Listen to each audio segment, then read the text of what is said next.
A millionaire witnessed a struggling single mother returning her daughter's milk at the checkout counter. What unfolded next would change both their lives forever, in ways neither could have imagined. The shocking act of kindness that followed wasn't just about money. It was about recognizing humanity in its most vulnerable moment. Before we begin, make sure to subscribe to the channel and comment where you're watching from. The fluorescent lights of the Houston supermarket buzzed overhead, casting a harsh glow on Mary Johnson's trembling hands as she clutched her worn wallet. The leather was cracked at the edges, much like her resolve in this moment. At 27, with dark circles under her eyes from working double shifts at the local diner, Mary faced an impossible choice that no mother should ever have to make.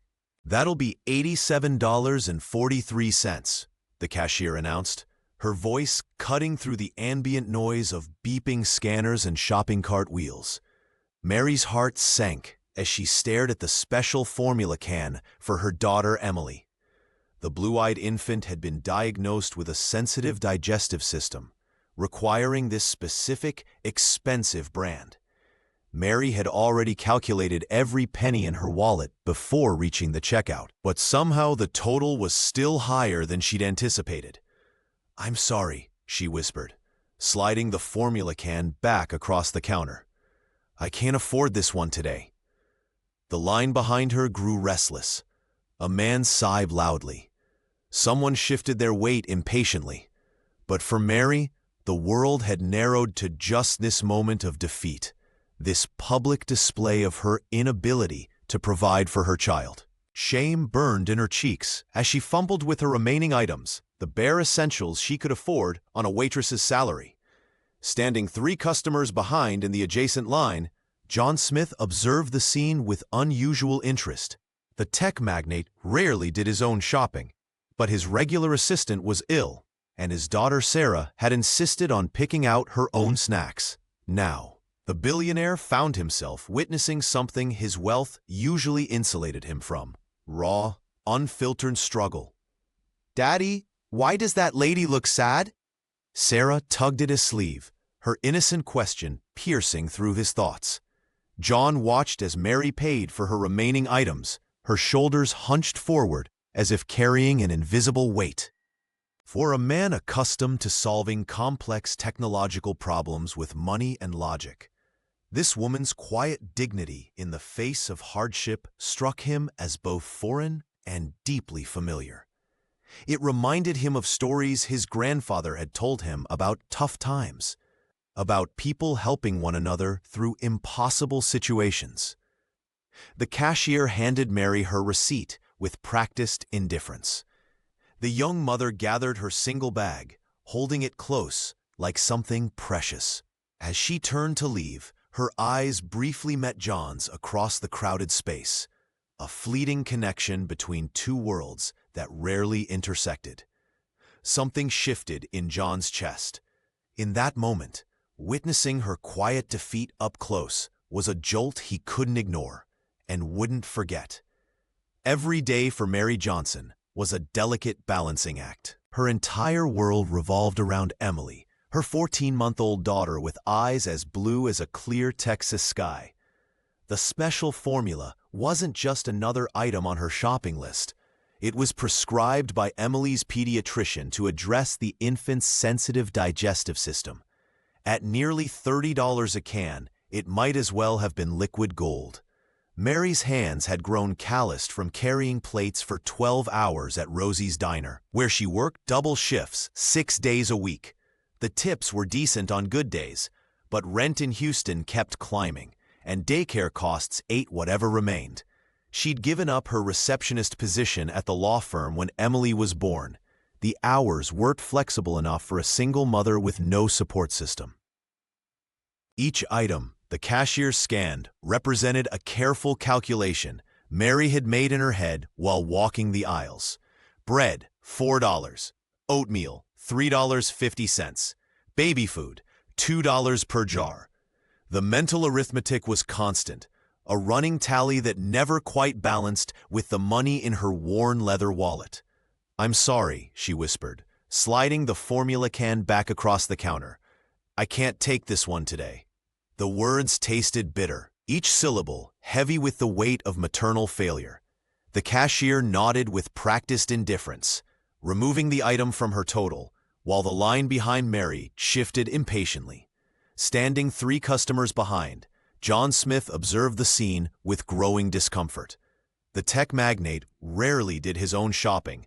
This was a special trip to buy ice cream for Sarah after her dance recital. His daughter, wearing a pink tutu under her coat, noticed Mary's slumped shoulders before he did. "Why is that lady sad, Daddy?" Sarah tugged at his sleeve, her 7-year-old voice carrying farther than she intended. Several heads turned, including Mary's, whose cheeks flushed with embarrassment before she quickly gathered her meager purchases. John placed his hand gently on his daughter's shoulder.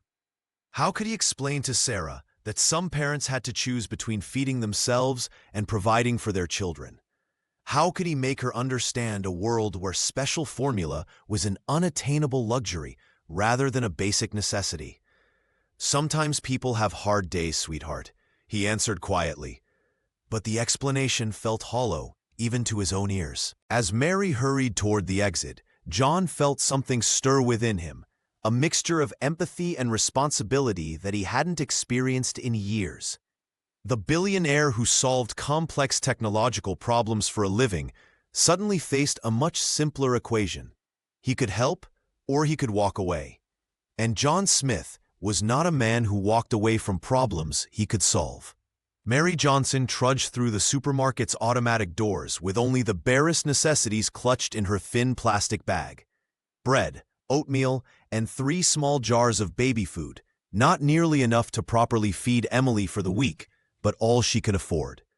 The weight of the bag was nothing compared to the heaviness in her chest. Each step across the asphalt parking lot felt mechanical, her body moving forward while her mind remained frozen at the checkout counter, replaying the moment she'd had to surrender her daughter's special formula. The evening air had turned chilly, biting at her cheeks as she walked, head down, toward the bus stop. Other shoppers bustled past with full carts, their ordinary Wednesday night untouched by the shame that clung to her like a shadow. Mary wiped away a tear with her sleeve, trying to focus on solutions instead of failures. Perhaps she could pick up an extra shift at the diner this weekend.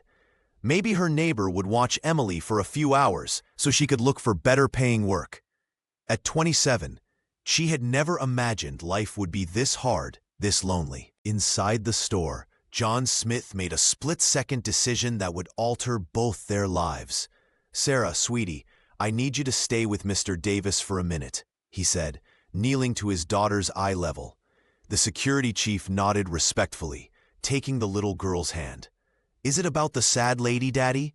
Sarah asked, her innocent question piercing through John's carefully constructed world of business deals and technological innovations. "Yes," he answered simply. "Sometimes people need help, even when they don't ask for it." The tech magnate moved with unexpected purpose, grabbing a shopping basket and filling it methodically. First, the special formula, the exact brand he'd seen Mary return. Then a warm rotisserie chicken, its savory scent wafting through the aisle. Fresh apples, a loaf of crusty bread, and a package of chocolate chip cookies that Sarah always insisted were the best in Houston. At the register, he paid in cash, avoiding the attention his credit card might bring.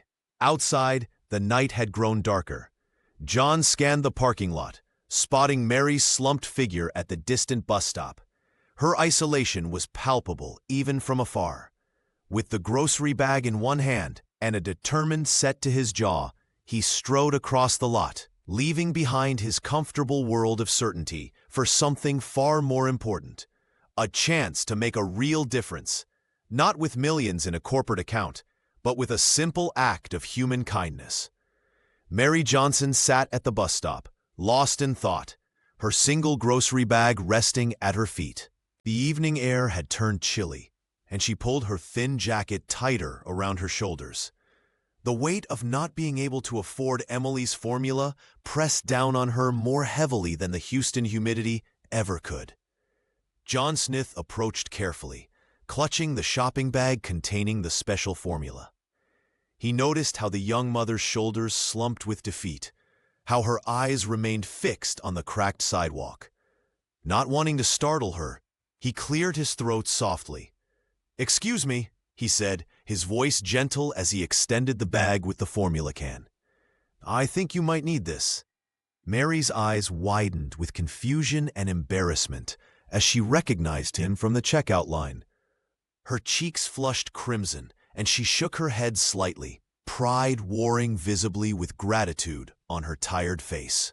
"I couldn't afford it," she admitted, her voice barely audible above the distant traffic. She twisted her hands in her lap, avoiding his gaze. "It's expensive, but it's the only kind my daughter can tolerate." The tech magnate's expression softened. He'd built empires and solved complex problems, but this simple human connection felt more significant than any business deal. John's tone was gentle yet firm as he placed the bag beside her. "That's why I bought it for you," he explained, crouching down to her eye level. "Please, take it, not as charity, but as a gift from one parent to another. I have a daughter too." Mary glanced up, meeting his eyes for the first time. In them, she saw not pity, but genuine understanding. The waitress blinked rapidly, trying to hold back tears that threatened to spill over. "I don't know what to say," she whispered, her fingers tentatively touching the bag's handle. "You don't need to say anything," John replied, offering a reassuring smile. "Just take it home to your little one." Tears welled in Mary's eyes as she finally accepted the bag, overwhelmed by the kindness she'd never expected from a stranger. She clutched the formula to her chest like a treasure, its weight somehow lighter than the burden of worry she'd been carrying. "Thank you," she managed, her voice cracking slightly. "Emily, she needs this." John nodded, understanding the magnitude of what such a simple item meant to this mother. In his world of wealth and technology, he'd almost forgotten how the smallest gestures could make the greatest difference. "I couldn't possibly accept another favor," Mary Johnson whispered, clutching her grocery bags tighter, as John gestured toward his waiting vehicle. "It's getting dark, and the bus schedule is unpredictable at this hour," John replied, his voice gentle but firm. "Please, let me drive you home. Sarah and I would feel better knowing you got home safely." Mary glanced at the darkening Houston sky, then at the bus stop where she'd likely wait another 30 minutes. Exhaustion weighed on her shoulders after a double shift at the diner, followed by this emotionally draining grocery trip. The thought of Emily waiting with the babysitter made the decision easier. "All right," she conceded, allowing John to take the heavier of her bags. As they approached the sleek black car, Mr. Davis stepped out and opened the door with a respectful nod. Mary hesitated at the sight of the luxury vehicle. It was worlds away from the cramped buses she normally rode. Inside, the leather seats felt impossibly soft. The young waitress sat stiffly, afraid to touch anything, until a small voice broke through her anxiety. "Hello," Sarah said, offering a shy smile from her booster seat. "I'm Sarah." Something about the child's innocent greeting melted the tension in Mary's shoulders. "I'm Mary," she replied, managing her first genuine smile of the evening. "It's very nice to meet you." As the car glided through Houston's evening traffic, Mary gave directions to her apartment building on the south side. The contrast between their worlds couldn't have been more stark. They were heading away from the gleaming high-rises toward the aging apartment complexes where rent was still barely affordable. "Do you have children?" Sarah asked, swinging her feet gently against her seat. "Yes, a little girl named Emily," Mary answered, warmth filling her voice. "She's younger than you, though, just 7 months old." "I bet she's pretty," the child replied with absolute certainty. John watched the interaction with quiet interest, noting how Mary's entire demeanor transformed when speaking about her daughter. The conversation flowed naturally from there, about Houston's parks, about Sarah's school, about simple things that bridged their different worlds. For 20 minutes, Mary felt something she hadn't experienced in years: safety. Not just physical safety, but the emotional security of being treated with dignity. No judgment in John's eyes about her circumstances. No pity in his daughter's innocent questions. As streetlights flickered on and the city transformed into a landscape of shadows and glowing windows, Mary realized she was relaxing into the seat, her worries momentarily suspended in this strange bubble between worlds. "We're almost there," she said softly as they turned onto her street, both dreading and welcoming the return to her reality. The stairwell creaked beneath their feet as they climbed to the third floor of the weathered apartment building. John Smith carried Mary's grocery bags with ease, his tailored suit a stark contrast to the peeling paint and flickering hallway lights. Mary fumbled with her keys at the door, suddenly self-conscious about the home she worked so hard to maintain. "It's not much," she whispered, pushing the door open to reveal her small apartment. The space was modest, a combined living room and kitchenette, with a narrow hallway leading to what John presumed were a bedroom and bathroom, but impeccably clean. Mary Johnson flipped on the lights, illuminating walls adorned with carefully arranged photographs. John's eyes were drawn to images of a smiling baby girl with striking blue eyes, Emily, in various stages of her young life. Despite the apartment's limitations, love radiated from every corner. "You have a beautiful home," John said genuinely, setting the groceries on the counter. He meant it. After years in sterile penthouses and hotel suites, there was something refreshingly authentic about this space. The sound of gentle cooing drew their attention to an elderly neighbor, Mrs. Patel, who appeared in the doorway with Emily in her arms. The infant's face lit up at the sight of her mother, tiny hands reaching out. "She was an angel as always," Mrs. Patel said, transferring the baby to Mary's waiting arms. The older woman gave John a curious glance before discreetly retreating to her apartment across the hall. Mary's entire demeanor transformed as she held her daughter. The weariness that had marked her features at the supermarket melted away, replaced by a radiance that no amount of money could buy. Emily gurgled happily, her tiny fingers grasping at her mother's collar. "This is Emily," Mary said softly, turning so John could see her daughter properly. "Emily, this is the kind man who helped us tonight." John stepped closer, smiling at the infant, who regarded him with curious eyes. In his world of acquisitions and technology innovations, he'd forgotten the simple miracle of new life. Emily's innocent gaze held no judgment, no awareness of social hierarchies or net worth calculations. "She's perfect," he said, his voice unusually tender. The tech magnate saw beyond the second-hand crib in the corner and the carefully mended baby clothes.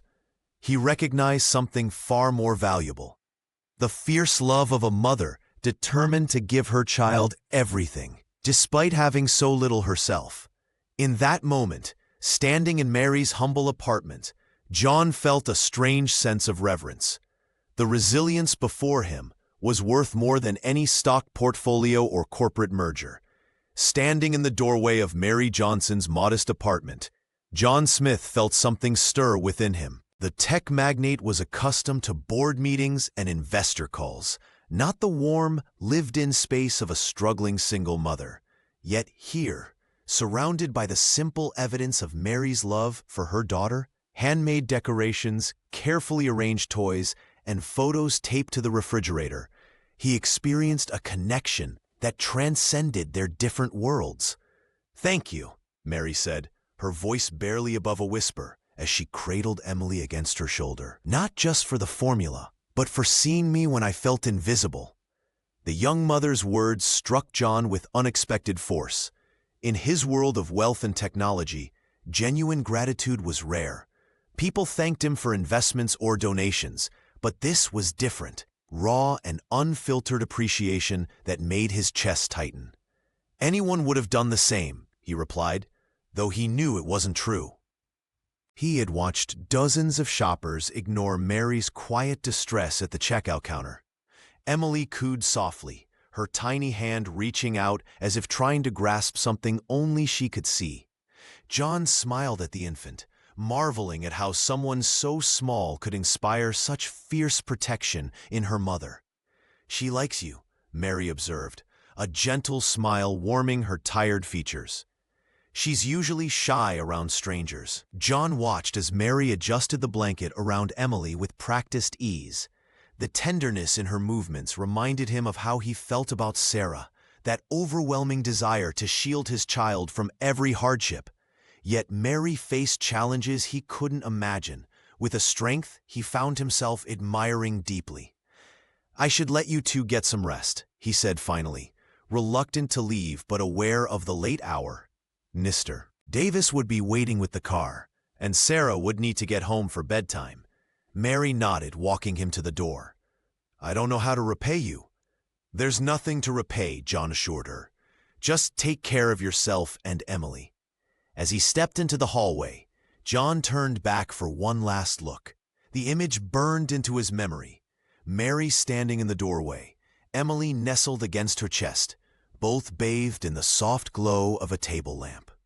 Something unfamiliar blossomed in his chest, not pity, but hope.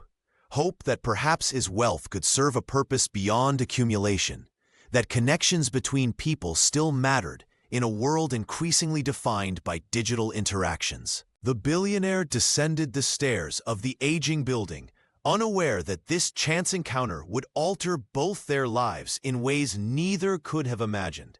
Some debts, he would soon discover, transcended generations, and some connections were written in the stars long before either of them drew breath. The morning sun filtered through Mary Johnson's threadbare curtains, casting a gentle glow across Emily's crib.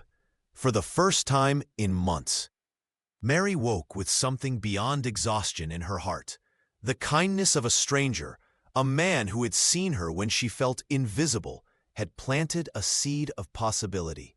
She watched her daughter sleep peacefully, tiny fingers curled around the edge of her blanket.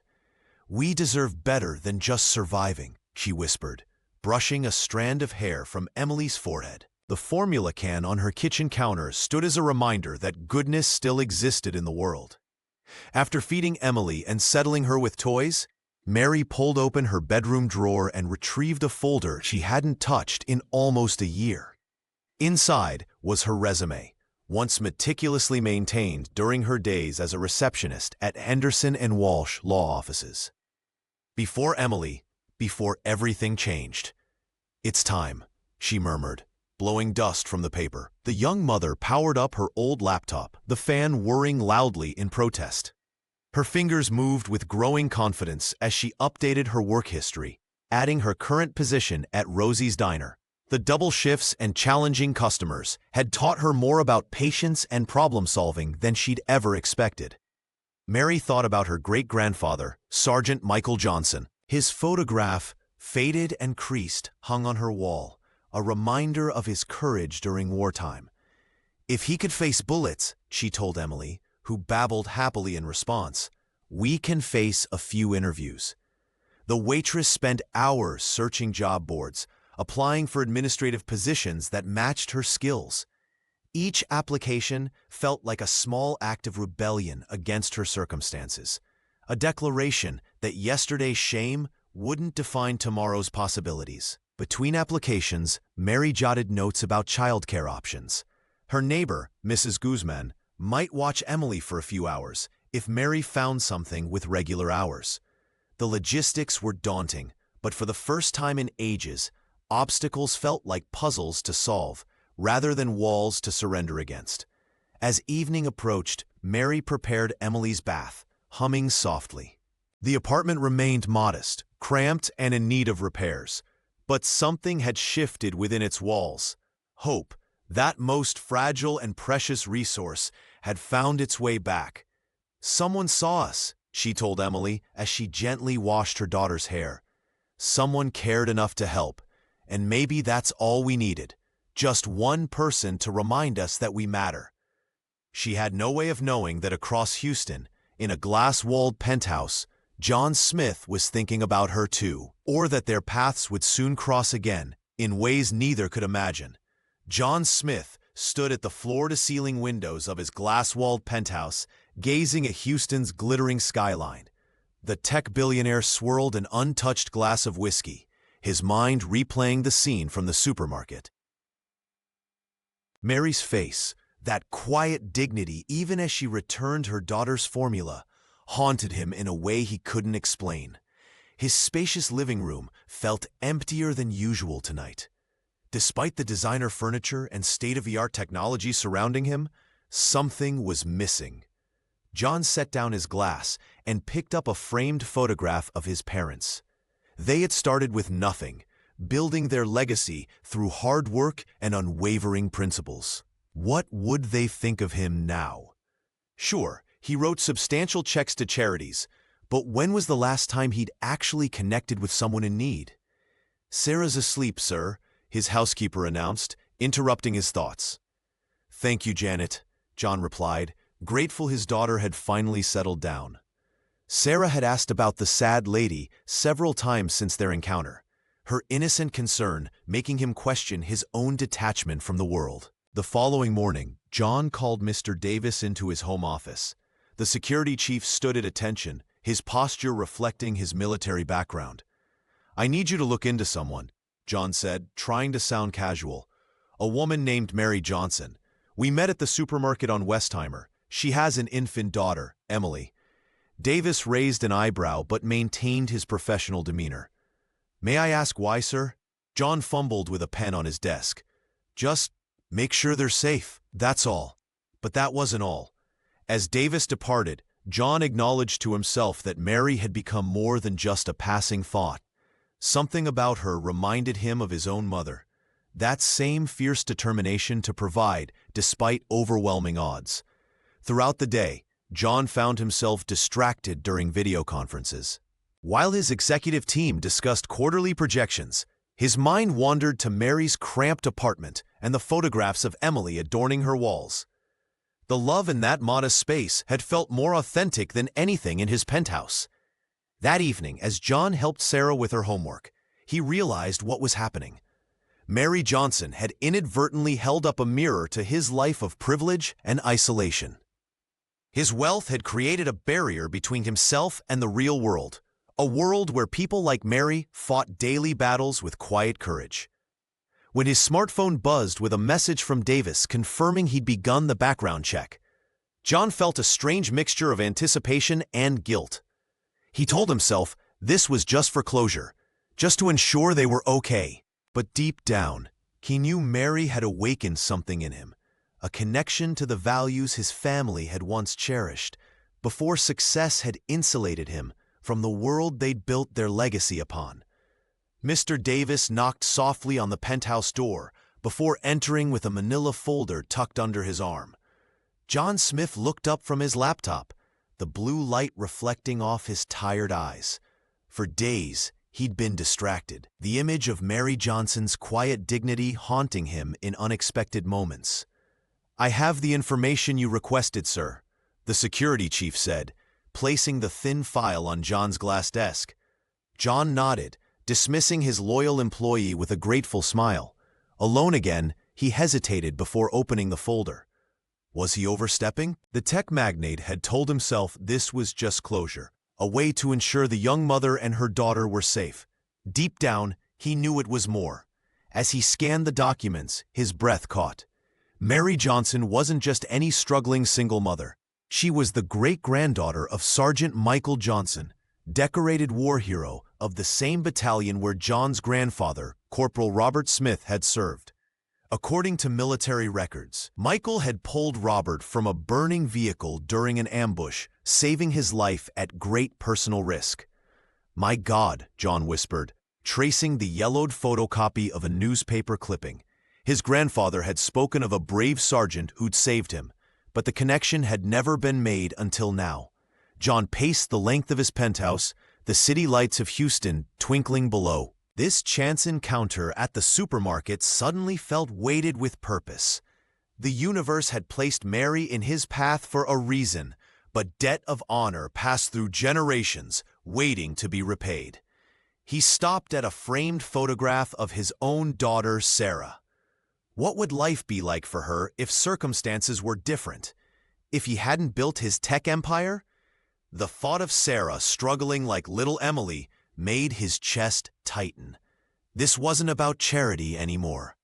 It was about legacy, about honoring the brave act that had allowed his own family to thrive. John's vague desire to help crystallized into something more profound, a mission. He returned to his desk, pulling out a notepad. Mary deserved more than a handout. She needed opportunity, a real chance to rebuild without sacrificing her dignity. John knew from their brief interaction that pride was as essential to Mary as breathing. By dawn, he had outlined a plan, a Veterans Legacy Grant program administered through the community center, with Mary as the first recipient. It would provide education, housing support, and childcare. Everything she needed to create stability for Emily. Not charity, John murmured to himself. Justice. He picked up his phone to call his foundation director. The Johnson Legacy Grant would change lives, starting with the daughter of a hero who had saved his family long ago. A week later, Mary Johnson's phone rang while she was folding laundry in her cramped apartment. Emily played on a blanket nearby, babbling happily at her worn teddy bear. Mary lunged for the device, heart pounding. She'd applied to so many places that any call might be the lifeline they desperately needed. "Hello, is this Mary Johnson?" The voice was warm, professional. "This is Linda Brown from the Houston Veterans Community Center. We'd like to invite you for an interview for the administrative position." Mary nearly dropped the phone. The center was only 15 minutes from her apartment, close enough that she could still pick Emily up from the neighbor who watched her during shifts. The salary wasn't extraordinary, but it offered stability and benefits, a world away from unpredictable diner tips. Yes, I can come in tomorrow," Mary stammered, trying to sound composed while her heart soared with possibility. The next 3 days became a whirlwind of preparation. She borrowed a crisp blue blouse from her neighbor, washed and ironed it twice. She practiced answers in the bathroom mirror while Emily napped, rehearsing until her voice no longer trembled when discussing her qualifications from her days as a receptionist. On interview day, Mary arrived 20 minutes early, clutching her worn portfolio. The community center was modest, but welcoming, with photographs of veterans lining the hallway. Mrs. Brown greeted her with a firm handshake, her gray-streaked hair pulled back in a practical bun. The interview flowed better than Mary had dared hope. She spoke confidently about her organizational skills, her attention to detail, her ability to handle multiple priorities. Mrs. Brown nodded approvingly, making notes. "You're exactly what we're looking for," the director said. And for one glorious moment, Mary felt the weight lifting from her shoulders. Then came the words that shattered her rising hopes. "Unfortunately, our board approved another candidate yesterday. I'm terribly sorry." Mary fought to maintain her composure, to thank Mrs. Brown professionally, despite the crushing disappointment. She was gathering her things, preparing for the familiar journey home to regroup, when the director placed a folder on the desk between them. However, Mrs. Brown continued, her eyes kind but serious. "Something else has come to my attention. A new grant has just been established, the Johnson Legacy Grant, specifically for descendants of local war heroes." She slid the paper across the polished surface. "Your great-grandfather, Sergeant Michael Johnson, qualifies you as our first recipient." Mary stared at the document, uncomprehending.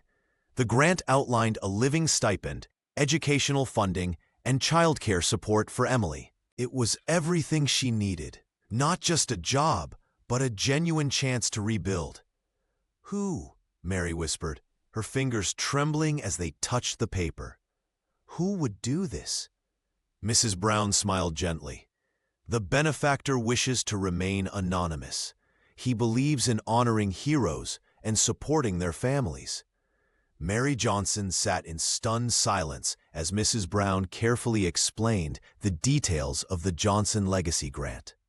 The community center director's voice seemed distant as Mary tried to process what was happening. A living stipend that would cover her basic needs, full tuition for any program at Houston Community College, even additional support for Emily's medical expenses and childcare. "This can't be real," Mary whispered, her fingers tracing the official letterhead. The grant documents laid out before her represented more than money. They were a lifeline she'd stopped believing could exist. "It's very real," Mrs. Brown assured her with a warm smile. "The benefactor was quite specific about the terms. Your great-grandfather's service deserves to be honored, and so do you." Mary wiped away tears that had begun streaming down her cheeks. "Who is the benefactor? I need to thank them properly." Mrs. Brown shook her head gently. "He wishes to remain anonymous. He believes in honoring heroes and supporting their families. That's all he asked me to say." With trembling hands, Mary signed the acceptance forms. The weight that had pressed on her shoulders for years seemed to lift slightly. For the first time since Emily was born, the path ahead felt bright rather than perilous. "I promise I won't waste this opportunity," she told Mrs. Brown, determination replacing disbelief in her voice. Within 3 weeks, Mary had moved from her aging apartment building to a modest but clean 2-bedroom unit in a safer neighborhood. The security deposit that once seemed an impossible mountain had been covered by the grant's initial payment. Emily's delighted squeals as she crawled across clean carpet instead of worn linoleum brought tears to Mary's eyes. Every morning, Mary would wake before dawn, prepare Emily's formula, and study for an hour before her daughter stirred. She enrolled in a business administration program at the community college, attending classes while Emily stayed with a licensed daycare provider. Another expense the grant covered. At night, after tucking Emily into her new crib, a secondhand purchase that felt like luxury, Mary would often sit by the window, wondering about the mysterious benefactor. Was it some wealthy veteran who understood sacrifice? A foundation with deep pockets? She never suspected it might be the kind stranger from the supermarket. On her nightstand sat the can of special formula, the first one John Smith had purchased for her. Mary kept it as a reminder that kindness could appear when hope seemed lost. Little did she know that this small token represented just the beginning of a connection that would transform both their lives forever. Each night, after tucking Emily into her secondhand crib, Mary Johnson would kiss her daughter's forehead and whisper, "We're going to be okay." The words had become a mantra, one she was finally starting to believe. With Emily's gentle breathing as background music, Mary would settle at her wobbly kitchen table, surrounded by textbooks and highlighted notes. The table wobbled whenever she leaned too hard on one side, just like her life had once done. But now, with the Johnson Legacy Grant providing stability, Mary could focus on her business administration courses without constant fear. Her coffee mug, chipped at the rim but still functional, fueled her late-night study sessions. The apartment was small but safe, a significant upgrade from their previous home. Sometimes, when her eyes grew tired from reading, Mary would glance at the empty formula can she'd kept on her kitchen counter. She'd washed it thoroughly and now used it to hold pens and highlighters. It served as a daily reminder of how quickly life could change, how hope could appear in a fluorescent-lit supermarket aisle when you least expected it. "Who are you?" she would wonder about her mysterious benefactor. In her mind, she'd constructed an image, perhaps an older veteran with silver hair and kind eyes, someone who understood sacrifice because he'd lived it, someone who saw value in honoring the legacy of soldiers like her great-grandfather, Michael. The irony was that her benefactor's face was already etched in her memory, though she didn't know it. The connection between the stranger who'd bought Emily's formula and the creator of the grant that transformed their lives remained hidden from her, a secret that John Smith maintained with careful discretion. While Mary studied at her wobbling table in her modest apartment, John often sat in his glass-walled penthouse, wondering how she was doing.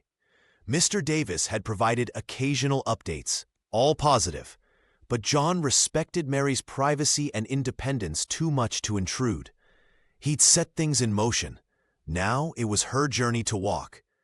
What neither of them realized was how their paths were destined to cross again. The formula can that Mary treasured as a symbol of kindness was more than that.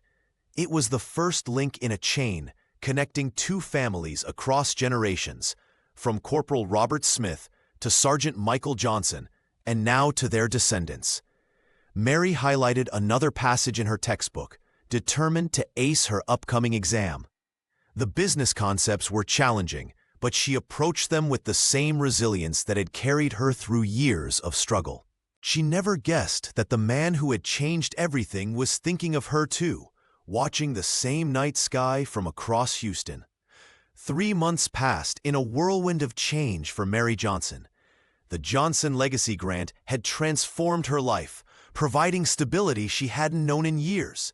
When the invitation arrived for the grant's official launch reception, her stomach knotted with anxiety.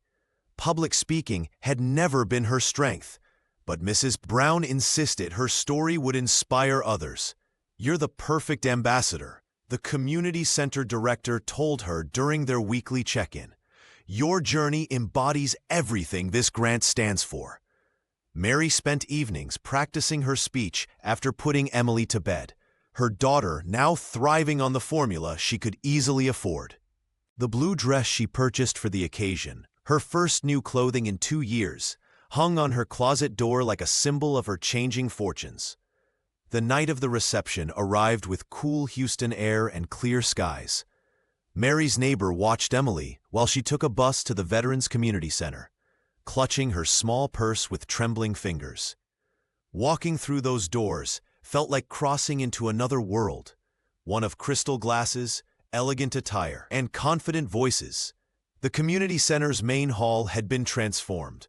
Soft lighting illuminated tables adorned with fresh flowers, while waiters circulated with trays of hors d'oeuvres. Mary accepted a glass of water, declining wine as she needed her wits about her. She recognized a few faces from the center's staff, but felt painfully out of place among Houston's wealthy philanthropists. Brown appeared at her side, elegant in a tailored pantsuit. "You look lovely," she said, squeezing Mary's arm reassuringly. "The speech will be in 20 minutes. Just remember, speak from your heart." Mary nodded, forcing a smile despite her racing pulse. She moved toward the edge of the room, seeking a moment of quiet to collect her thoughts. That's when she saw him. Across the crowded space stood John Smith, engaged in conversation with an elderly couple. He wore a simple dark suit that somehow looked both expensive and understated. 3 months had passed since their encounter at the supermarket, yet Mary would have recognized him anywhere. As if sensing her gaze, John looked up. Their eyes met across the sea of guests, and recognition dawned in his expression. The kind eyes that had offered compassion when she needed it most now held something else, a mixture of surprise and what looked strangely like nervousness. He excused himself from his conversation and began making his way toward her. Mary stood frozen, her prepared speech forgotten, as pieces of a puzzle she hadn't known she was solving suddenly clicked into place. The mysterious benefactor, the timing, the name of the grant itself. John Smith approached with a gentle smile that transformed his serious face, and Mary knew with absolute certainty that her life was about to change again. Their eyes locked across the crowded reception hall. Mary Johnson felt a wave of recognition wash over her, though she couldn't immediately place why the distinguished man in the charcoal suit seemed so familiar.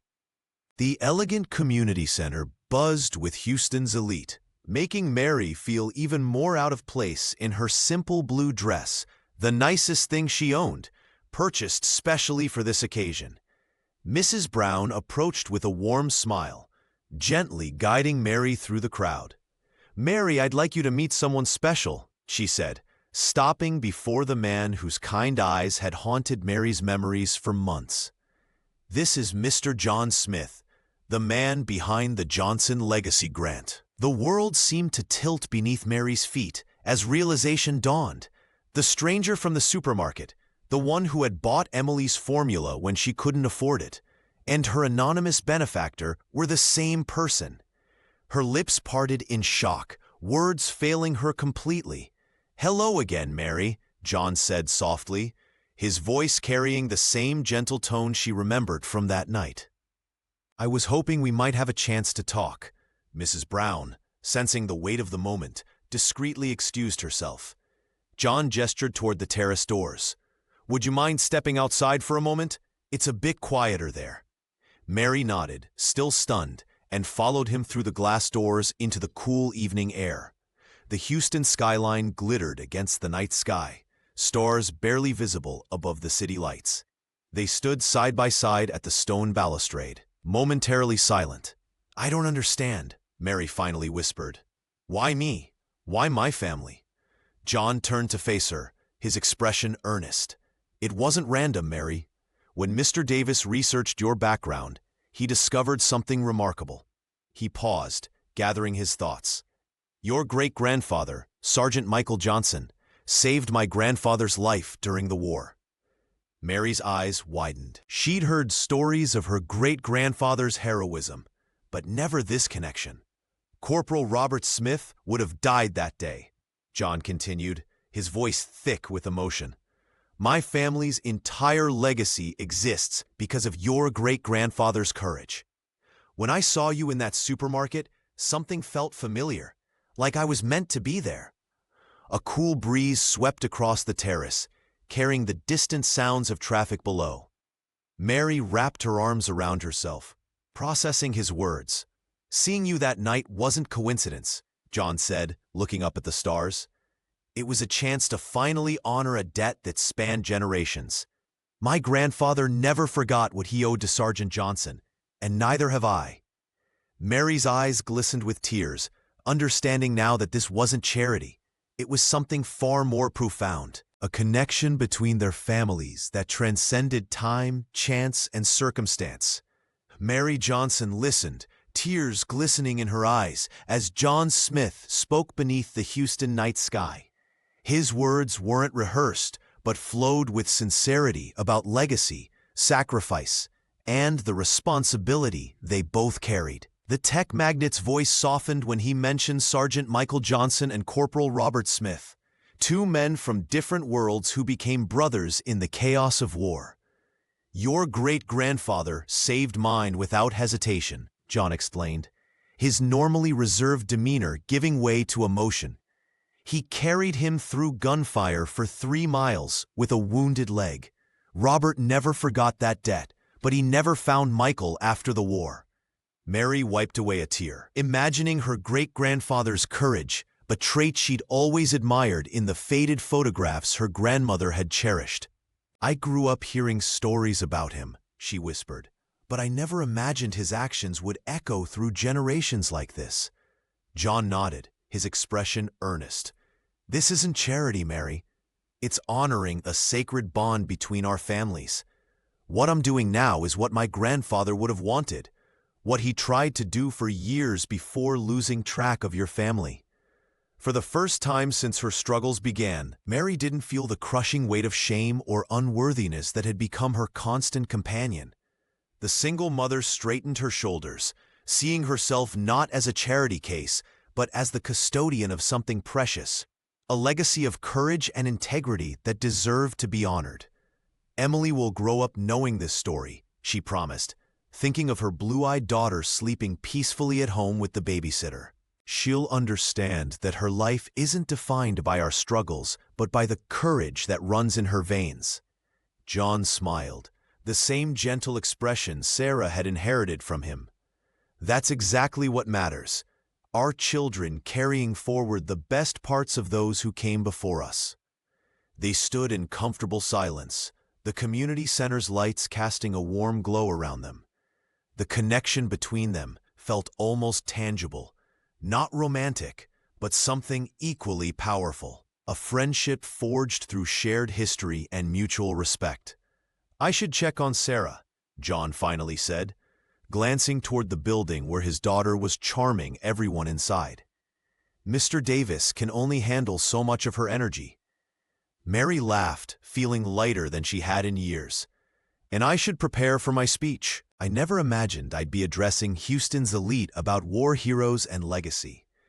As they walked back toward the reception, their steps fell naturally in sync. Both felt the strange certainty that their chance meeting at the supermarket hadn't been chance at all, but the continuation of a story that began generations before either of them drew their first breath. Not everyone welcomed Mary's success. In the gleaming conference room of the Houston Veterans Community Center, Patricia Davis adjusted her designer blazer and pearl necklace, watching Mary Johnson with thinly veiled contempt. As a board member and major donor, Patricia had cultivated an image of benevolence, but beneath her polished smile lurked icy ambition and a growing resentment. Another success story from our miracle grant recipient, Patricia remarked to a fellow board member, her voice dripping with sweetness that didn't reach her eyes. She couldn't understand why John Smith, the brilliant tech magnate, had taken such interest in this ordinary waitress and her child. Each time Mary entered a room, John's attention gravitated toward her naturally. Something Patricia had been trying to achieve for years through strategic donations and carefully orchestrated social encounters. The wealthy donor had long hoped to forge both business and personal connections with the reclusive billionaire, only to be outshined by a former diner employee with a second-hand blouse. Patricia began her campaign subtly. A question here about grant qualification standards. A concerned comment there about proper vetting procedures. She planted seeds of doubt during cocktail fundraisers and board meetings, her whispers spreading like poison through the center's administrative circles. I just find it curious that our anonymous benefactor suddenly created this grant right when Miss Johnson needed help, she mentioned casually to Mrs. Brown after a meeting. One might almost think there was a personal connection there. The director defended Mary firmly, but the damage was done. Soon, questions about favoritism and impropriety circulated among staff and donors. Why had Mary been selected first? Was there something inappropriate about her relationship with the grant's founder? The rumors grew until they couldn't be ignored. Mary felt the change immediately. The once warm smiles from staff members cooled. Conversations stopped when she entered rooms. Even her desk at the community center seemed suddenly isolated, as though her very presence had become controversial. When a formal board meeting was called to review the grant's legitimacy, Mary received the notice with trembling hands. Everything she'd built for Emily and herself hung in the balance. The security she'd finally achieved felt suddenly fragile. That night, after tucking her daughter into bed, Mary sat at her kitchen table, surrounded by grant documents and photos of her great-grandfather in uniform. The weight of Patricia's accusations threatened to crush her spirit. But as she traced her finger over Sergeant Michael Johnson's face, something hardened within her. She would not allow anyone, especially not someone like Patricia Davis, to take away what she had earned. This grant wasn't just about her. It represented a legacy of service and sacrifice. With newfound determination, Mary began preparing to defend not just herself, but everything the Johnson Legacy Grant stood for. Mary Johnson stood in the community center's oak-paneled boardroom, her heart racing, but her gaze steady. The fluorescent lights seemed harsh as 12 pairs of eyes scrutinized her from behind the imposing mahogany table. Despite her nervousness, she drew strength from thinking about Emily, waiting at the daycare center with her favorite stuffed rabbit. "This grant isn't about me," she declared, her voice growing stronger with each word. "It's about honoring families who've sacrificed for our country. My great-grandfather didn't save lives for recognition. He did it because it was right. This program simply acknowledges that some debts transcend generations." Patricia Davis adjusted her pearl necklace, her manicured fingernails tapping impatiently against her leather portfolio. The board member's smile didn't reach her eyes as she leaned forward. "While your story is certainly touching," Patricia said, her tone dripping with condescension, "we must question the unusual circumstances of your selection. The timing seems convenient. A chance meeting at a supermarket, followed by a custom-tailored grant program?" Several board members shifted uncomfortably. Mary felt her cheeks burn, but before she could respond, John Smith rose from his seat at the far end of the table. "If I may," he said, his normally reserved demeanor replaced with quiet authority. The tech magnate placed a weathered folder on the table and opened it carefully. "These are my grandfather's war journals. Page 43 details how Sergeant Michael Johnson carried him 3 miles through enemy territory after he was wounded." The room fell silent as John distributed photocopied pages showing faded handwriting and black and white photographs of 2 young soldiers. "My family has spent decades trying to locate Sergeant Johnson's descendants," he continued. "Our meeting at the supermarket wasn't orchestrated. It was serendipitous. The grant merely formalizes what my family has always intended, to honor a debt that can never truly be repaid." Mrs. Brown, the center's director, studied the documents with growing interest. "These records are remarkable," she said, glancing at Patricia, whose composed facade had begun to crack. The board chairman cleared his throat. "I believe we've heard enough. All in favor of not only maintaining, but expanding the Johnson Legacy Grant to include additional veterans' families?" 11 hands raised immediately. Patricia's remained defiantly in her lap. "Motion carried," the chairman announced. The following morning, Patricia's resignation letter arrived via courier. Mary received her own letter that same day, an invitation to join the foundation's leadership team. As she walked through the community center's doors, Mary glimpsed her reflection in the glass. She barely recognized the confident woman staring back, someone who would ensure no family ever felt invisible or helpless again. 2 years passed, like leaves in the wind. Mary Johnson stood at her graduation ceremony, diploma in hand, her eyes searching the crowd until they found Emily's beaming face. The little girl, now a toddler with bouncing curls, clapped wildly from John's shoulders. Mary had not only completed her business administration program, she had excelled, graduating at the top of her class despite the challenges of single motherhood. Within weeks, John offered her a position managing the Johnson Legacy Grant at his philanthropic foundation. "No one understands its purpose better than you do," he told her, his voice filled with quiet pride. Mary accepted, determined to honor both their families' histories by helping others rise above their circumstances. Under her guidance, the grant expanded its reach. What began as a single opportunity became a lifeline for dozens of veterans' families across Houston. Mary brought personal understanding to each application, remembering her own desperate night at the supermarket checkout line. The foundation's boardroom, once dominated by Patricia's cutting remarks, now rang with stories of transformation and hope.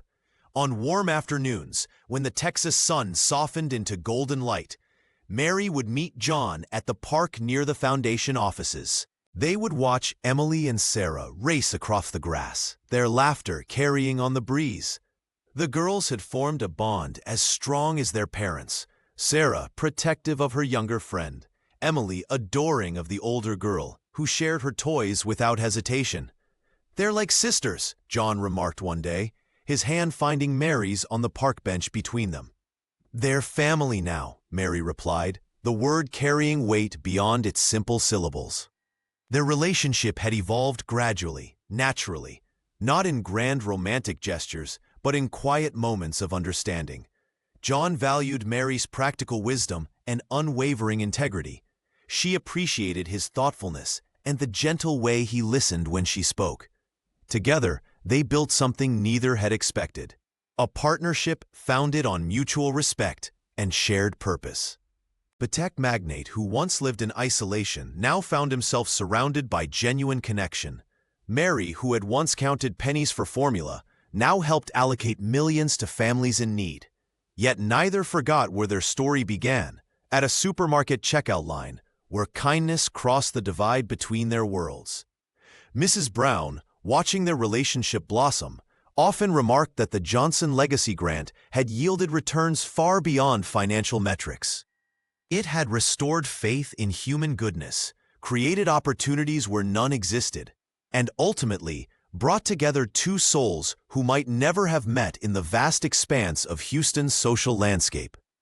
Sometimes, when the Houston sun streamed through her office window, Mary Johnson would pause and remember that desperate woman at the grocery store checkout line, the one who had to return her daughter's formula with trembling hands.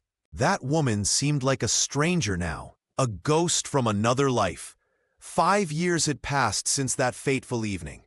Emily, now a vibrant kindergartner with her mother's determination, raced through the community center gardens where Mary oversaw the expanded Johnson Legacy Grant. The program had helped over 200 veterans' families rebuild their lives, creating ripples of change throughout Houston. "Thinking about the old days again?" John asked, appearing at her doorway with 2 cups of coffee. Mary smiled, accepting the warm mug, just remembering where it all began. Their journey together had unfolded naturally, like a story that was always meant to be written. After 2 years of friendship and working side by side, John had proposed during a quiet evening at the park, where their daughters played. Their wedding had been small but meaningful, with Mrs. Brown officiating and Mr. Davis standing proudly as best man. "Mom, Sarah showed me how to do a cartwheel," Emily called, racing toward them with John's daughter following close behind. The girls had become inseparable, sisters in every way that mattered. John watched them with wonder in his eyes.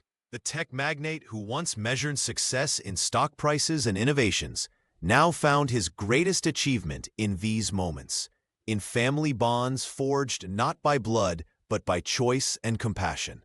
"Your great-grandfather would be proud," John said softly, squeezing Mary's hand. "Sergeant Johnson's courage lives on in you." Mary nodded, emotion catching in her throat. The Legacy Grant had become her life's work, transforming from a single act of kindness into a movement that honored generations of sacrifice. That evening, as they gathered around the dinner table in their comfortable home, not extravagant like John's former penthouse, but warm and filled with laughter, Mary looked at the faces surrounding her.